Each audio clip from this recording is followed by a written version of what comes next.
यानी साफ तौर पर पंडित जी, अगर कोई पूजा में रखी चीज है तो उसके पीछे बहुत सारे उसके मायने हैं। अगर चंदन की आप जैसे बात बता रहे हैं, ये हम चंदन जब लगाते हैं तो बहुत शांति का एहसास होता है, ऐसा लगता है कि बहुत ठंडक पड़ गई है। तो इन सब बातों का भी ख्याल कहीं ना कहीं रखा गया है पूजा सामग्री। इन बातों का ही तो ख्याल है। जहाँ भगवान शिव का तीसरा नेत्र है, भगवान शिव का तीसरा नेत्र चूंकि चित्र में मिलता है इसलिए मैं बता रहा हूँ, यहाँ भगवान शिव का तीसरा नेत्र है जी, जो कामदेव को जलाने के लिए खुला था। हाँ।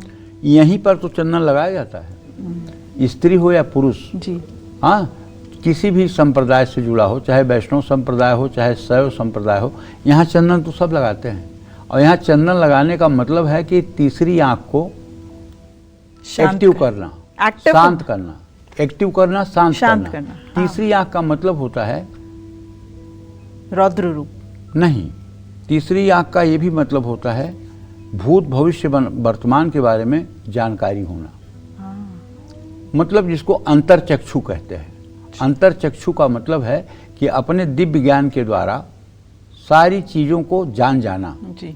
और जानती हो, जब कोई साधक साधना करता है तो लोग अपने आज्ञा चक्र को एक्टिव करना चाहते हैं। और आज्ञा चक्र वहाँ होता है जहाँ महिलाएं बिंदी लगाती हैं और पुरुष जहाँ चंदन लगाते हैं, वहीं आज्ञा चक्र होता है। और आज्ञा चक्र पर द्विदल कमल पर बैठे हुए शिव का ध्यान किया जाता है। कुंडलनी जब आज्ञा चक्र में पहुँचती है और जरा सा भी अगर असावधानी हुई या गुरु नहीं है तो पहली बात तो व्यक्ति मर जाता है। दूसरी बात, यदि कोई सक्षम गुरु है तो विशुद्धि चक्र से सीधे कुंडलनी को उठाकर सहस्त्रार में पहुंचवा देता है। अच्छा, हिंदू धर्म में क्या है, सनातन धर्म में क्या है कि कुंडलनी दो जगह होती है, एक मूलाधार चक्र में गुदा मार्ग के पास और एक सहस्त्रार में सर के ऊपर, दो जगह कुंडलनी होती है जी। और ये त्रिवलयाकार नागिन की तरह होती है। नीचे वाली कुंडलनी जो है उसका मुंह नीचे की तरफ है गुदा मार्ग पर, और ऊपर वाली कुंडलनी जो है उसका मुंह ऊपर की तरफ है। तो जब हम कुंडलनी का आवाहन करते हैं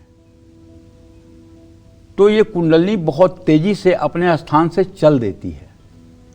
अगर नीचे से कुंडलनी चली तो उसमें खतरा है कि अगर सुषुम्ना नहीं खुली हुई है, सुषुम्ना एक नाड़ी है, जैसे ईड़ा बाईं नाड़ी है, पिंगला दाहिनी नाड़ी है, दोनों नासिका से चलना है, सुषुम्ना नाड़ी है। अगर सुषुम्ना नहीं खुली है और वो ईड़ा में घुस गई या पिंगला में घुस गई तो व्यक्ति विक्षिप्त तो पागल हो जाता है। उसी को कहा जाता है कि उल्टा मंत्र जब कर रहे थे इसलिए पागल हो गए। और इसका मेडिकल साइंस में कोई इलाज भी नहीं है। अच्छा। ठीक है। और अगर सुषुम्ना मूलाधार चक्र में जाकर के और वहीं फंसी रह गई, और अगर कुंडलनी मूलाधार चक्र में जाकर वहीं घूमती रह गई और ऊपर नहीं उठी, तो ऐसा व्यक्ति इतना कामुक हो जाता है, पशुओं तक को नहीं छोड़ता है और ऐसे व्यक्ति की अंत में दुर्गति होती है। तो सुषुम्ना जागृत है कि नहीं ये कोई सक्षम गुरु ही बताएगा। सुषुम्ना जागृत है कि नहीं कोई योग सिद्ध पुरुष ही बताएगा कि आपकी सुषुम्ना जागृत है कि नहीं, आपको कुंडलनी का आवाहन करना चाहिए कि नहीं। ठीक है। और जो लोग ऊपर से कुंडलनी का आश्रय लेते हैं तो कुंडलनी सहस्रार से चलती हुई जब आती है तो इसमें खतरा कम होता है।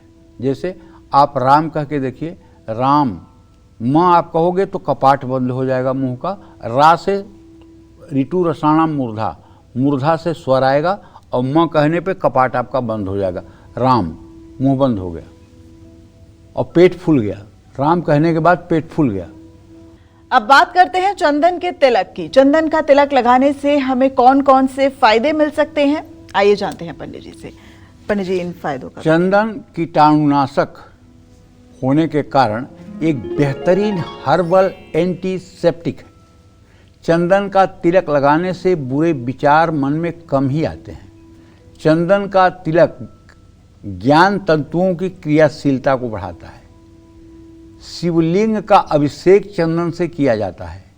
श्रीहरि और उनके अवतारों को सफ़ेद और पीले चंदन का लेप प्रिय है। देवी उपासना में लाल चंदन का प्रयोग किया जाता है।